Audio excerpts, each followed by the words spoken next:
Welcome to V power news బులెటిన్ల ముందుగా headlines. Telugu రాష్ట్రాలు ప్రపంచానికి ఆదర్శంగా నిలవాలి.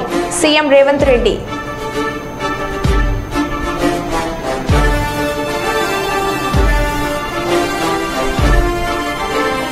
హీరో పుట్టినరోజు వేడుకల్లో ప్రమాదం.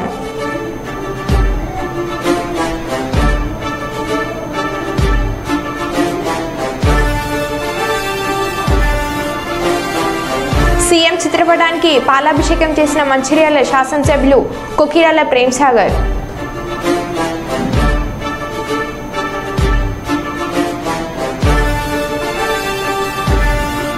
తిరుపతి బస్సుల్లో పొగలు, పరుగులు తీసిన భక్తులు.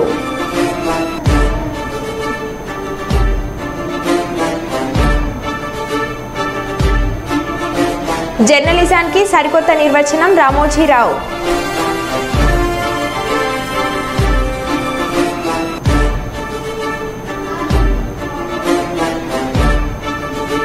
కలెక్టర్ కార్యాలయంలో అధికారులతో సమీక్ష సమావేశం నిర్వహించిన మంత్రి సీతక్క.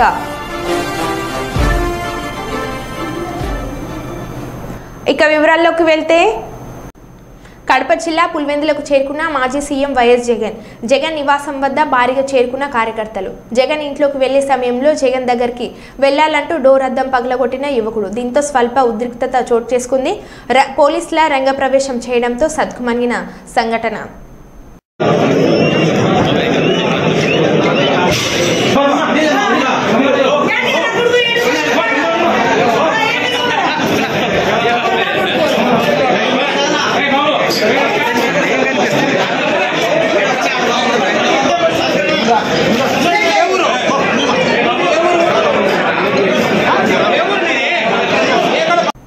విజయనగరం జిల్లా కొత్తవలస మండలం గనిశెట్టిపాలెంలో కరాటే కళ్యాణి హల్చల్. 60 గోవులతో ఉన్న లారీని గోశాల అని చెప్పి కబేలాకు తరలించిన పోలీసులు. కబేలాలు బైఠాయించిన కరాటే కళ్యాణి కబేలాను సీజ్ చేసే వరకు కదలేదు లేదు అని భీష్మించుకొని కూర్చున్న కరాటే కళ్యాణి. ఆ రికార్డ్స్ కావాలి. ఇక్కడికి వచ్చిన గోవుల తాలూకు రికార్డులు ఎక్కడికి వెళ్తున్నాయి, ఎక్కడ స్లాటర్ హౌస్కి వెళ్తున్నాయి, ఇది గోశాల లేకపోతే గోభక్షకశాల, గోవధశాల నాకు కావాలి. నేను హైదరాబాద్ నుంచి గోవు ఉండు కూడా నేను ఆపరేట్ చేసి పంపిస్తున్నా ఇక్కడికి. లాస్ట్ మంత్ పంపించలేదు. మళ్ళీ ఇక్కడ ఏమైంది? నేను ధర్నా చేస్తానంటే ఏంటి ధర్నా చేస్తాను? మరి ఇదేంటిది? ఇది డమ్మీ అయితే ఎందుకు ఎవరు తెచ్చారు పోలీసులు ఎక్కడికి ఎందుకు పంపించారు? నా దగ్గర రికార్డు ఉంది. ఏదంటే రికార్డు ఇప్పుడు మీకు వినిపిస్తాను వినండి. నేను ఆయనకి ఏం చెప్పాను సీఏ గారు, నేను మీకు పంపిస్తున్నాను వినండి ఒకసారి. కావాలంటే ఇక్కడ నేను ఆయనతో చెప్పిన మాట నేను ఏమైనా కోల్పోయాను.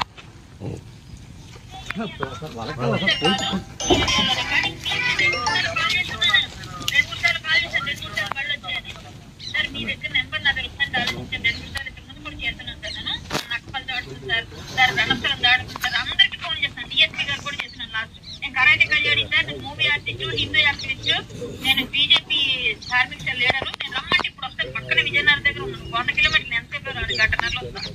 కానీ కొత్త వాళ్ళు తెలియదంటే మాత్రం సార్ ఈ రోజు నేను ఎంత ధర్నా చేస్తాం ఖచ్చితంగా. మళ్ళీ కొత్త వాళ్ళు పంపించారు కదా మిమ్మల్ని బెదిరించారు. మా రైతు వాళ్ళు సార్ మీరు మమ్మల్ని బెదిరించారు సార్. చాలా మంది చాలా స్టేషన్ అదవుతుంది సార్. హైకోర్టు జడ్జి పెద్దపల్లి జిల్లా administrative portfolio judge Surapalli Nanda శనివారం సుల్తాన్బాద్ కోర్టును సందర్శించారు. బార్ అసోసియేషన్ అధ్యక్షుడు పాఠాల శ్రీరాములు ఆధ్వర్యంలో న్యాయవాదులు, కోర్టు సిబ్బంది జడ్జి నందకు పూల మొక్కలతో ఘనంగా స్వాగతం పలికారు.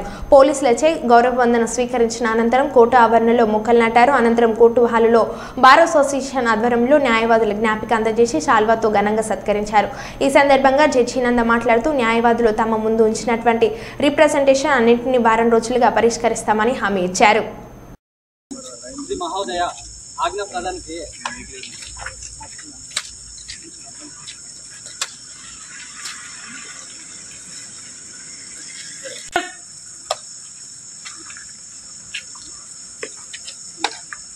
गार्ड निष्क्रमण के लिए गार्ड हाजिर है।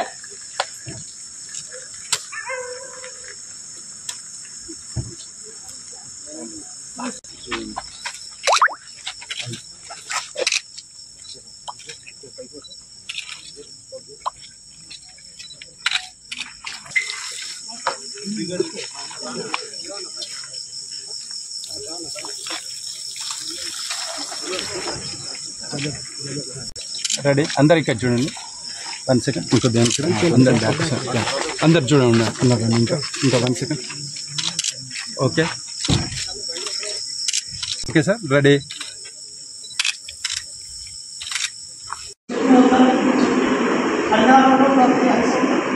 రోజుకు 100 అదే అన్నానంటే 500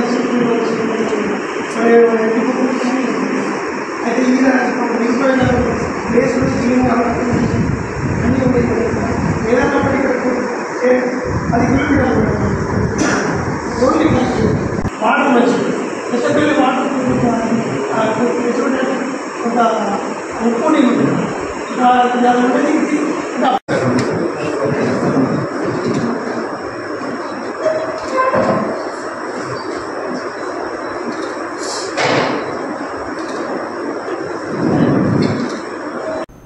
ఫోర్జరీ సంతకాలతో తన బ్యాంక్ ఖాతా నుంచి డబ్బులు తీసుకున్నారని మాజీ మంత్రి మారెప్ప కర్నూలులో తెలిపారు.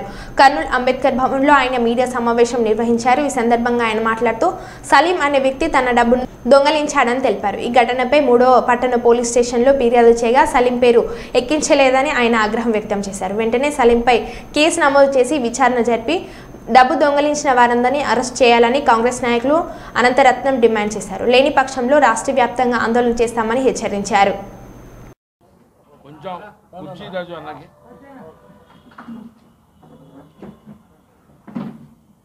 ఇలాంటి వ్యక్తి నమ్మకం డ్రా చేసి చెక్ గుంజుకొని పోయి తీసుకొని పోయి నేను ఒకరోజు డబ్బు పెడుతుంటే నేను అమ్మిండేది కూడా తెలిసిండేది కూడా 6/4/2024 ఏప్రిల్లో అమ్మినాను.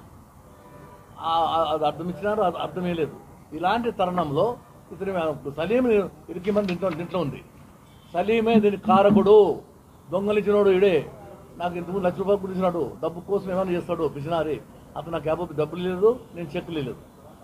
అది పోయి ఎక్కువ ఉన్నట్ట ఎఫ్ఐఆర్ రాసినాడు. నేను మురళి వరకు పదే చెప్పాను, తమ్ముడు చెప్పినాడు ఇది ఫేక్ అవుతుంది, ఎస్టేట్ అంటే ఎస్టేట్ పెట్టారు. వాళ్ళకి డౌట్ వచ్చి మళ్ళీ రాయించుకున్నారు, పెట్టారు సెక్షన్లు ఏం పెట్టినారు, సెక్షన్లు పెట్టారు. కానీ ఇప్పుడు సలీం ఆడ చెక్ చూస్తే బ్యాంకులో డబ్బులు లేదు, ₹1,00,000. ఎవరు డ్రా చేసిందంటే అయ్యో అని ఏంటి జరిగిందని వెంటనే వచ్చేసాం. వచ్చిన తర్వాత బ్యాంకర్స్ కూడా వాళ్ళు కూడా విషయం పొందారు. తమ్ముడు చెప్తే ఆయన పదం పడారు, అందరూ చెప్పేశారు. మన తమ్ముడు రాశాడు. ఇప్పుడు కేసు నిన్న 12 గంటలకు నేను డిహెచ్తో పోయినా. డిహెచ్ గారు గంట సేపు కూర్చోబెట్టుకున్నాడు. అన్నీ చెప్పాను ఆయనకి చెప్పాను అని ఆయనకు విజయశేఖర్ డిఎస్పీ టౌన్ ఆయన ఏమంటాడంటే తప్పుదారి పట్టించేదానికి మంచోడే ఉండొచ్చు. పోలీసు వాళ్ళు అంటే నాకు అభిమానం అన్నీ, ఎందుకంటే పోలీసులు లేకపోతే మేము రాజకీయ నాయకులు లేము. నేను ఫ్యాక్టరీ కాదు, రౌడీ కాదు, వ్యాపారాలు లేవు, నాకు సొంత పంపు లేవు, వెహికల్ కూడా లేవు. ఇలాంటి వ్యక్తి జీతం పెన్షన్తో బతికేవన్నీ ఒక ఎస్సీ మాదిగా మరి అడుగడుగున పొలిటికల్గా దెబ్బ తీసుకుంటూ వస్తూనే ఉండరు. మరి నాకు ఫోన్ చేసి దూలకల్లు సుధాకర్ రెడ్డి సార్ మీరు ఆడున్నారు, మీ మీద మీరు చెక్కులు ఖాళీ చెక్కులు ఇచ్చినారు, దాంట్లో డబ్బులు లేవు, అంటే రివర్స్ గేర్ దొరుకుతారు, నువ్వు చెక్కులు ఇచ్చినావు, నీ మీద కోర్టు లాయర్ నోటీస్ వస్తుంది, దాంట్లో చెక్కులు లేవు, డబ్బులు లేవు అని నన్నే బెదిరించారు. ఏం మాట్లాడుతున్నావు సుధాకర్ రెడ్డి, ఏం మాట్లాడుతున్నావు, ఎవరితో మాట్లాడుతున్నావు, నేనేంది చెక్కులు ఇవ్వండి, నాతో డబ్బులే లేవయ్యా బాబు, డబ్బులే లేవు, నీ చెక్ ఇచ్చేసాను, డబ్బులు నా జోలు ఉంటే డబ్బులు ఉంటాను, నేను ఏమన్నా వ్యాపారం చేసినా, నువ్వు నాకు అప్పు ఉండవా, నేను నీకు అప్పు ఉండవా, లావాదేవీ సలీంతోనా లేను, నీతోనే లేను, మీరు నా సరిహద్దులు కావు, నేనేం పొలిటికల్ లీడరు, నేను ఒక అఫిషియల్ టైప్లో పోతున్నాను, నా మీద నోటీస్ పంపిస్తారు, లాయర్ నోటీస్ వస్తుంది, పంపించన్నా. మరి ఈరోజు మాజీ మినిస్టర్ అయినటువంటి మూలింటి మారెప్ప గారి చెక్కులను దొంగతనం చేసి మరి ఆయన సంతకాన్ని ఫోర్జరీ చేసి ఎవరికి అనుమానం రాకుండా బ్యాంకు వాళ్ళు, అలాగే సుధాకర్ రెడ్డి, అలాగే సలీము అందరు ముగ్గురు కుమ్మక్కై మరి 10 లక్షలు తీయకూడదు మండల స్థాయి బ్యాంకులు అనే ఉద్దేశంతో 8 లక్షలు ఒకసారి, 6 లక్షలు ఒకసారి తీయడం జరిగింది. ఎందుకంటే ఎవరికి అనుమానం రాకుండా ఈ బ్యాంకు మేనేజరు సుధాకర్ రెడ్డి, సలీం గారు కలిసి మరి మారెప్పన్నను మరి ఆర్థికంగా నష్టపరచడం జరిగింది. మరి అయ్యా మరి మంత్రి మారెప్ప గారు మరి ఈ రోజు వరకు ఇల్లు లేదు, కారు లేదు, నీతి నిజాతిగా ప్రజలకు సేవ చేసిన వ్యక్తి మరి మూలింటి మారెప్ప గారు. దయచేసి ప్రభుత్వము, పోలీస్ యంత్రాంగము తక్షణమే సుధాకర్ రెడ్డిని, సలీంని విచారణ జరిపించి ఎఫ్ఐఆర్లో పేరు ఎక్కించాలి. తక్షణమే కూడా అతన్ని అరెస్టు చేయాలి. లేదంటే గాన రాష్ట్ర వ్యాప్తంగా ఎస్సీ, ఎస్టీ, బీసీ, మైనార్టీ సంఘాలు రోడ్లు ఎక్కుతామని చెప్పేసి, మారెప్పన్నకు న్యాయం జరిగేంత వరకు రోడ్లు ఎక్కుతామని చెప్పేసి కూడా తెలియజేస్తున్నాం. మహబూబాద్ జిల్లా కేంద్రంలోని కలెక్టర్ కార్యాలయంలో అధికారులతో సమీక్షా సమావేశం నిర్వహించిన మంత్రి సీతక్క. ఈ సమీక్షా సమావేశంలో జిల్లా కలెక్టర్ అద్వైత్ కుమార్ సింగ్, మహబూబాద్ జిల్లా ఎంపీ పోర్కా బలరాం నాయక్, ఎమ్మెల్యేలు doctor Murali Naik, doctor Ramachandru Naik, Koram Kanakaiah, MLC Takellapalli Ravinder Rao, municipal chairperson Rammohan Reddy, జిల్లా అధికారులు పాల్గొన్నారు. ఈ సందర్భంగా మంత్రి సీతక్క మాట్లాడుతూ గంజాయిని సంపూర్ణంగా నిర్మూలించేందుకు కఠిన చర్యలు చేపడతామని, ప్రజా సంక్షేమమే కాంగ్రెస్ పార్టీ ధ్యేయమని, వివిధ శాఖల్లో ఖాళీగా ఉన్న ఉద్యోగాల నియామకాలను త్వరితగతిన భర్తీ చేస్తామన్నారు. విద్యాశాఖల్లో జిల్లా వ్యాప్తంగా కేవలం 2 ఎంఈఓలు విధులు నిర్వహించడాన్ని బట్టి గత పాలకుల నిర్లక్ష్యం స్పష్టంగా కనపడుతుందని, దీన్ని విద్యాశాఖ అధ్వానంగా మారిందని ధ్వజమెత్తారు. మహబూబాద్ జిల్లాలో భూ కబ్జాదారులపై చర్యలు తీసుకొని భూ బాధితులకు న్యాయం చేస్తామని హామీనిచ్చారు. పనిచేస్తే తప్ప ప్రజలు ఇప్పుడు చూస్తే ఇంతమంది వచ్చారు అంటే ఎక్కడ దయచేసి వివిధ లక్ష్యాలతోటి అసెంబ్లీ వరకు స్వయం కృషితో అందరికీ పేరు పేరున నమస్కారం తెలియజేస్తున్న పాత్రికేయ సోదరులకు కూడా, అధికారులు, ప్రజలు అందరూ మమేకమై మరి మార్పు కోరితేనే ఈరోజు మేము ముందుకు వస్తున్నాం. అదేవిధంగా గత ప్రభుత్వాల్లో ప్రజలు ఇప్పుడు చూస్తే ఇంతమంది వచ్చారు అంటే ఎక్కడ పోతే మనం తక్కువ మంది వస్తారో అక్కడ సమస్య లేనట్లు, ఎక్కడ ఎక్కువ మంది వస్తారో అక్కడ బాగా సమస్యలు ఉన్నట్టు. అట్లనే ఈ సమస్యలు కూడా చాలా జటిలంగా ఉన్నాయి. గతంలో కొన్ని వదిలేసినవి ఉన్నాయి, ఇప్పుడు మనం కొన్ని చేయాల్సినవి ఉన్నాయి. కాబట్టి వీటన్నింటినీ రివ్యూ చేసుకోవాలన్న ఉద్దేశంతో ఈరోజు మిమ్మల్ని అందరినీ మరి ఇక్కడ పిలుచుకోవడం జరిగింది. మీకు అందరికీ కానీ, కలెక్టర్ గారికి కానీ అందరికీ మేము ఇక్కడ ఈరోజు మీ మీద అటాక్ ఉపన్యాసాలు ఏమి ఉండవు, మీ ఫలితాన్ని కూడా ఇప్పటికిప్పుడు మేము ప్రశ్నించేది ఏమి ఉండదు. కానీ ఈరోజు స్టార్ట్ మన అసైన్ అనేది ఈ రోజు నుంచి మన ప్రణాళిక ఈరోజు స్టార్ట్ చేసుకుంది. కలెక్టర్ గారు కూడా ప్రతి 3 నెలలకు మేము రివ్యూస్ అంటే జనరల్ బాడీ రివ్యూస్ ఉంటాయి, 2 months ఆర్ 1 month లో మరి ఇట్లా ఇంటర్నల్ గా రివ్యూస్ పెట్టుకోవడం ఉంటుంది. కానీ 15 days ఒకసారి మాత్రం ఖచ్చితంగా కలెక్టర్ గారు మీ శాఖలతో ఇంటర్నల్ గా మీటింగ్స్ పెట్టుకొని ప్రగతి పైన, పురోగతి పైన, మీ ఫలితాన్ని పైన, మనకు వచ్చేటువంటి స్కీమ్స్ ఇంప్లిమెంటేషన్ పైన ఖచ్చితంగా రివ్యూ పెట్టుకోవడానికి వారికి పూర్తి స్వేచ్ఛను, అధికారాన్ని కూడా ఈ గవర్నమెంట్ అందిస్తుంది, సపోర్ట్ చేస్తుందని కూడా తెలియజేస్తాం. మీరందరూ కూడా దయచేసి వివిధ లక్ష్యాలతోటి, ఆలోచనతోటి చదువుకొని ఈ జాబ్లలోకి వచ్చారు.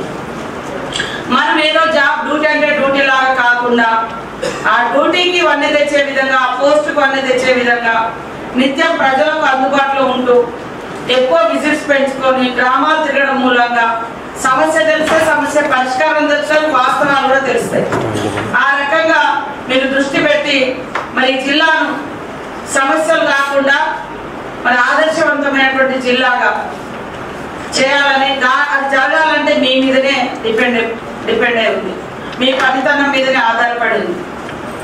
కాబట్టి రాగ ద్వేషాలకు అతీతంగా, పార్టీలు పక్షపాతాలకు అతీతంగా సమస్య బేస్డ్ ఇష్యూ తీవ్రతను బట్టి మీరు మంచి పని చేస్తే నలుగురు ఆశిస్తారు.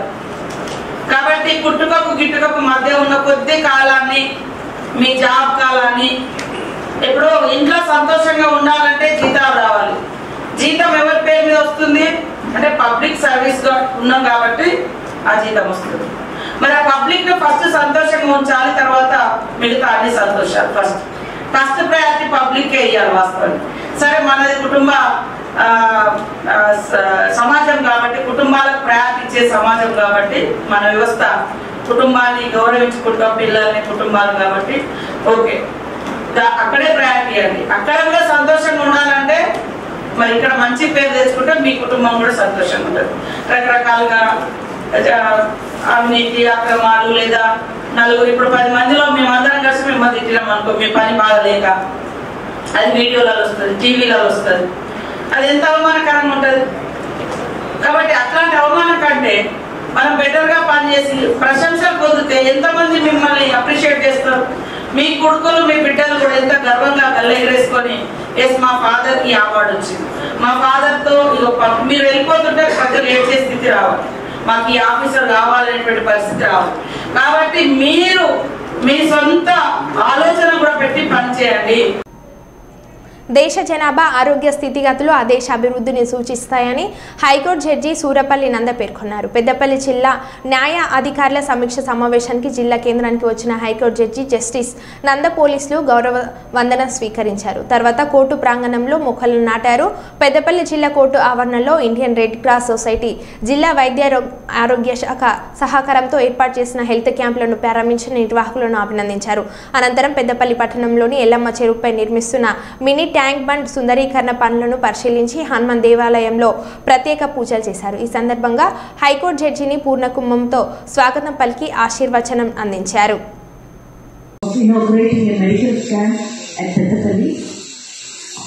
Health, according to me, is an individual's most primary possession. It is a valuable asset irrespective of the real wealth and not pieces of gold and silver, unquote. The health of a country's population defines the state of development. A healthy population holds greater capacity to accept opportunities for education, knowledge and employment. Your mega health camp forwards the Government of India's revolutionary Ayushman Bharat scheme and the Fit India movement. A healthy India is possible, for that disease prevention, early detection and treatment have to be encouraged. A healthy living has to be fostered. Balanced diet, physical activity, lifestyle management and environment care have to be promoted to achieve well-being of mind and body. It is technology-based solutions that can upgrade our healthcare standards substantially. Screening looks for early signs of cancer or pre-cancerous conditions before any symptoms appear. It can help stop cancers at an early stage, when treatment is more likely to be successful and the chances of survival are much better. The three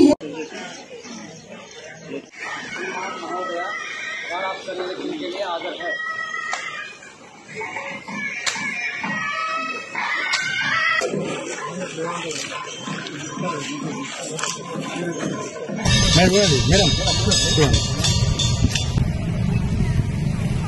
If you have a pleasant stay in Better.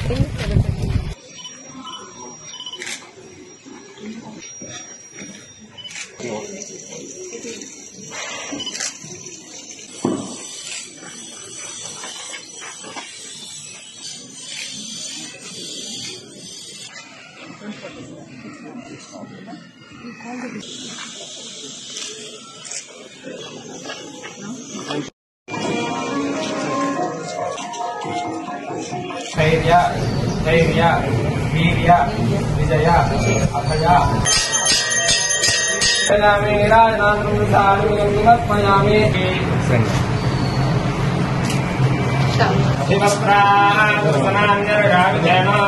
So after the summer, if it's after the rainfall, they can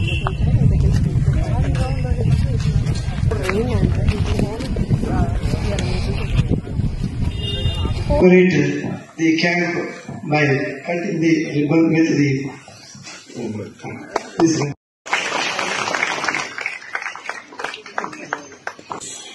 So commence the medical camp. Madam, Kadapa జిల్లా పులివెందులలో మాజీ ముఖ్యమంత్రి YS Jaganmohan Reddy ప్రజా దర్బార్ నిర్వహిస్తున్నారు.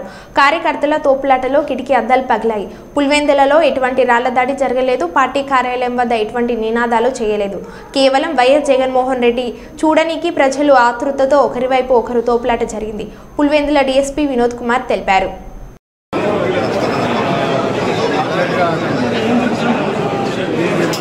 Party ఆఫీస్కి రావడం జరిగింది. Party office అందరూ కూడా అంతా కూడా పార్టీ వాళ్ళే వేరే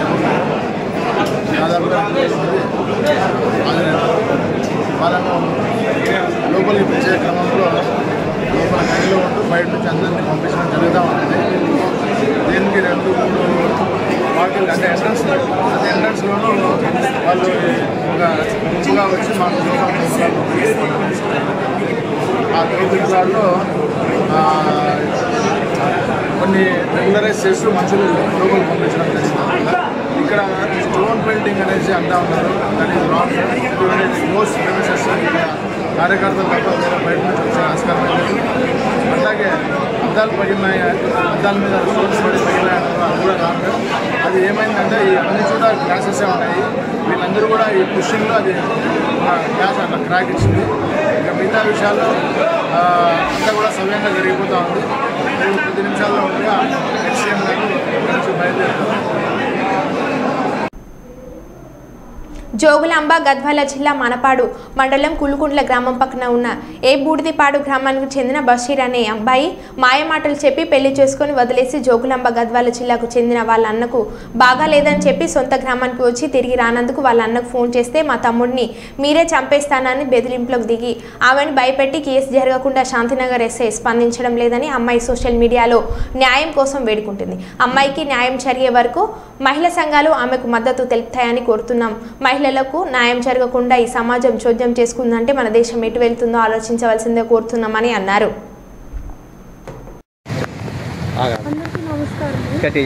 అందరికీ నమస్కారము. నా పేరు నిహారిక, నా తిరుపతి డిస్టిక్. నేను ఏ బూడిదిపాడు జోగులాంబ గద్వాల డిస్టిక్ అనే ఆ విలేజ్లో అబ్బాయిని సోషల్ మీడియాలో ఇష్టపడి మ్యారేజ్ చేసుకున్నాను. ఎస్ బషీరు అబ్బాయి ముస్లిము, కానీ బషీర్ అబ్బాయి పేరు. మార్చి 17వ తేదీన నేను శాంతినగర్ పోలీస్ స్టేషన్లో ఈవినింగ్ ఎస్ఐ గారే మా ఇద్దరిని కలిపి పంపించారు. తర్వాత వెళ్ళిన తర్వాత నేను వెళ్ళి మ్యారేజ్ మా ఊరికి వెళ్ళి మా ఊర్లోనే ఉన్నాం మేము అక్కడ నుంచి. తర్వాత వాళ్ళ అన్న వాళ్ళకి హెల్త్ బాగాలేదని చెప్పి వాళ్ళ ఇంటి దగ్గర నుంచి ఫోన్లు వస్తుంటే అబ్బాయి హెల్త్ బాగాలేదని సడన్గా ఊరు వెళ్తానని చెప్పి వచ్చాడు. ఊరు వెళ్తానని వచ్చిన తర్వాత మళ్ళీ నాకు ఒక్కసారి కూడా కాంట్రాక్ట్ అవ్వలే. వాళ్ళ అన్నకు కాల్ చేసి ఏమన్నా మీ తమ్ముడు ఇంటికి వచ్చాడా అంటే మా తమ్ముడు ఇంటికి రాలేదు, నువ్వే చంపేసావేమో, వచ్చి ఎక్కడున్నాడో ఎదిగి పెట్టు, శాంతినగర్ పోలీస్ స్టేషన్కి రా తేల్చుకుందామని నాతో మాట్లాడాడు. నేను డైరెక్ట్ రావడం శాంతినగర్ పోలీస్ స్టేషన్కి రాకుండా వాళ్ళ ఇంటికి వెళ్ళా. ఏమైందన్నా, వచ్చాడా, ఏమైంది, మీకు హెల్త్ బాగాలేదని వచ్చాడు కదా అని నేను అడగడం జరిగితే జుట్టిలా పట్టుకొని ఏమి బజార్దానా, కులం తక్కువదానా, నిన్ను నా ఇంట్లోకి ఎట్లా రాణిస్తాను అనుకుంటున్నాను, నా తమ్ముడుకి తెలియక నీతో వచ్చాడు, నా తమ్ముడు ఎట్లా కాపురం చేశాడు చెప్పు, అలా నేను నీతో కాపురం చేస్తాను తను నాతో మాట్లాడడం జరిగింది. నేను వెళ్ళి శాంతినగర్ పోలీస్ స్టేషన్ ఎస్ఐ గారు కంప్లైంట్ ఇస్తే ఎస్ఐ గారు కంప్లైంట్ తీసుకోలేదు. నైట్ 11 వరకు కంప్లైంట్ తీసుకోలేదు నా దగ్గర. మీరు కావాలంటే అక్కడ సీసీ ఫుటేజ్ వెళ్ళి సార్ చెక్ చేయండి సార్. నైట్ 11 వరకు నా దగ్గర కంప్లైంట్ అనేది తీసుకోలే. తర్వాత నేను ఎస్ఐ గారితో మాట్లాడా, సార్ అట్లీస్ట్ మీరు కిడ్నాప్ అయ్యాడని చెప్పి మిస్ అయ్యాడని చెప్పి కంప్లైంట్ అయినా తీసుకోవడం జరుగుద్ది కదా సార్ అంటే నా దగ్గర కంప్లైంట్ తీసుకున్నారు. 0 కంప్లైంట్ తీసుకుని ఇచ్చిన తర్వాత నేను మా ఊరు వెళ్ళాను. ఊరు వెళ్ళిన తర్వాత ఆ అబ్బాయిని పిలిచిందే కానీ ఎంక్వైరీ చేసింది కానీ నాకు ఇన్ఫార్మ్ చేయాలి కదా, నాకు ఇన్ఫార్మ్ చేయకపోతే నేను అది అయిన తర్వాత నేను శాంతినగర్ మళ్ళీ గద్వాలు ఎస్పీ మేడం ఆఫీస్ దగ్గరకు వచ్చి కంప్లైంట్ ఇస్తే అక్కడ మేడంకి చెప్పారు ఏమని, ఇట్లా బషీరు వచ్చాడు మిస్సింగ్ కేసు పెట్టింది కదా కనుక్కున్నాం, ఆ అమ్మాయికి అబ్బాయి వద్దంట అని చెప్పి అక్కడ చెప్పాడు. అక్కడ చెప్పినప్పుడు అబ్బాయి భరోసా సెంటర్కి వచ్చినప్పుడు అన్నీ ఒప్పుకున్నాడు. ఈ అమ్మాయితో నేను కాపురం చేస్తున్నా, ఈ అమ్మాయితో ఉన్నా, ఈ అమ్మాయి ఫాస్ట్ ఏదైతే ఉందో అది ఎవ్రీథింగ్ నాకు తెలుసు అని. ఆల్మోస్ట్ నేను ఫస్ట్ మ్యారీడ్ అని శాంతినగర్ పోలీస్ స్టేషన్లో చెప్పడం జరిగింది. ఎస్ఐ గారికి సిఐ గారికి చెప్పడం జరిగింది. మిగతా ఎస్సీ కమిటీకి సంబంధించిన ఒక 5 మెంబర్స్ దగ్గర చెప్పడం కూడా జరిగింది సార్. ఇప్పుడు ఆ అబ్బాయి మిస్ అయ్యడానికి నేను కంప్లైంట్ పెట్టినప్పుడు నువ్వు డిపార్ట్మెంట్లో వాళ్ళు నాకు న్యాయం చేయాలనుకున్న వాళ్ళు ఇన్ఫార్మ్ చేయాలి కదా. ఆ అబ్బాయి నాతో ఉంటారో వదిలేస్తాడో లేదు అది తర్వాత ఏదైనా మాట్లాడతాం కదా. ఆ అబ్బాయి కనపడడం లేదని చెప్పినప్పుడు ఒక రెస్పాన్సిబిలిటీగా నీ డ్యూటీ నువ్వు చేయాలి అనుకున్నవారైతే ఎస్ఐ గారు నాకు ఇన్ఫార్మ్ చేయాలి కదా. నాకు ఇన్ఫార్మ్ చేయలే. 1-2 సార్లు కంప్లైంట్ ఇచ్చా, రెస్పాండ్ అవ్వలే. ఈ రోజు మార్నింగ్ నేను 2 days బ్యాక్ వెళ్ళి మా హస్బెండ్ వాళ్ళ ఇంటి దగ్గరికి వెళ్తే వాళ్ళ మదర్ పెట్టుకుంటాను అని చెప్తే వాళ్ళ మదర్ వాళ్ళు నేను కంప్లైంట్ ఇచ్చి వెళ్ళగానే తాళాలు వేసుకుని వెళ్ళిపోయిండ్రు. నేను 2 days అక్కడే ఉన్నా. 2 days అక్కడే ఉంటే వర్షం వస్తుంది, బట్టలు తెచ్చుకోలే, ఊరు వెళ్దామని కల్లుకుంట్లోకి వెళ్తే వాళ్ళ అన్న, వాళ్ళ పెద్ద బావ, మా భర్త వాళ్ళ అన్న ఉన్నాడు కదా మౌలాలి, వాళ్ళ పెద్ద బావ, ఇంకొక 4 మెంబర్స్ కల్లుకుంటాలో నన్ను అటాక్ చేయడానికి వచ్చారు నా మీద. అప్పుడు కూడా డైలీ 100 కాల్ చేసినా కూడా శాంతినగర్ పోలీస్ స్టేషన్లో రెస్పాండ్ అవ్వలేదు సార్. నా దగ్గర ఆ రికార్డింగ్ కూడా ఉంది. తర్వాత వేరే అన్న వాళ్ళు ఉంటారు కదా వాళ్ళకి కాల్ చేసిన తర్వాత ఆ అన్న వాళ్ళు వచ్చి నన్ను తీసుకెళ్లారు. తర్వాత ఈరోజు మార్నింగ్ నేను ఊర్లో మా హస్బెండ్ ఉన్నాడని వెళ్తే మా హస్బెండ్ నన్ను ఎలా అంటే అలా కొడుతున్నా, అవతల వీడియో తీస్తున్నా, ఎస్ఐ గారు అక్కడే ఉన్నారు, నోట్లోంచి బ్లడ్ వస్తుంది, అయినా కూడా ఎస్ఐ గారు రెస్పాండ్ అవ్వలే. అదేమంటే స్టేషన్కి వచ్చి కంప్లైంట్ అంటారు. ఆ ప్లేస్లో నేను చనిపోయిన 7 days పై కంప్లైంట్ ఇస్తుందా సార్? ఎస్ఐ గారు ఎందుకు అట్లా చేయడు? ఇప్పుడు ఆడపిల్ల అన్యాయం జరిగింది అంటున్నారు, అక్కడ కొడుతున్నారు, చూస్తున్నారు కదా. ఎస్ఐ గారు లంచం తీసుకోకపోతే ఏం తీసుకోకపోతే ఎందుకు ఇట్లా మాట్లాడుతున్నారు సార్? ఆడపిల్ల అనేది డిపార్ట్మెంట్కి న్యాయం కోసం డిపార్ట్మెంట్కి వచ్చినప్పుడు వాళ్ళే న్యాయం చెప్తే ఏ చట్టం న్యాయం చేస్తారు సార్? నేను 43 రోజులు ఎస్ఐ గారు చెప్పినాడా ఒక ఆడపిల్లతో కాపురం చేసి వదిలేస్తామని చెప్పి ఎస్ఐ గారు ఏమన్నా చెప్పాడా? దయచేసి మీకు అందరికీ చేతులెత్తి నమస్కరిస్తున్నాను సార్. మీరు అందరూ ప్రతి ఒక్కరూ దయచేసి నాకైతే హెల్ప్ చేయండి. ఎస్ఐ గారు నా విషయంలో చాలా అంటే చాలా మోసం చేస్తున్నాడు. దయచేసి మీరు అందరూ హెల్ప్ చేయండి సార్. కాకినాడ జిల్లా పెద్దాపురం నియోజకవర్గ దీవిలి గ్రామం పంచాయతీ అధికారుల నిర్లక్ష్యం. కురిసిన చిన్నపాటి వర్షానికి రోడ్డుపైన నిలిచిపోయే నీళ్లు. మాకు న్యాయం చేయండి బాబు అని పంచాయతీ అధికారులను ఎన్నిసార్లు మొరపెట్టుకున్నా ఏమాత్రం స్పందించని పంచాయతీ అధికారులు. నిద్రమత్తులో పంచాయతీ శాఖ అధికారులు.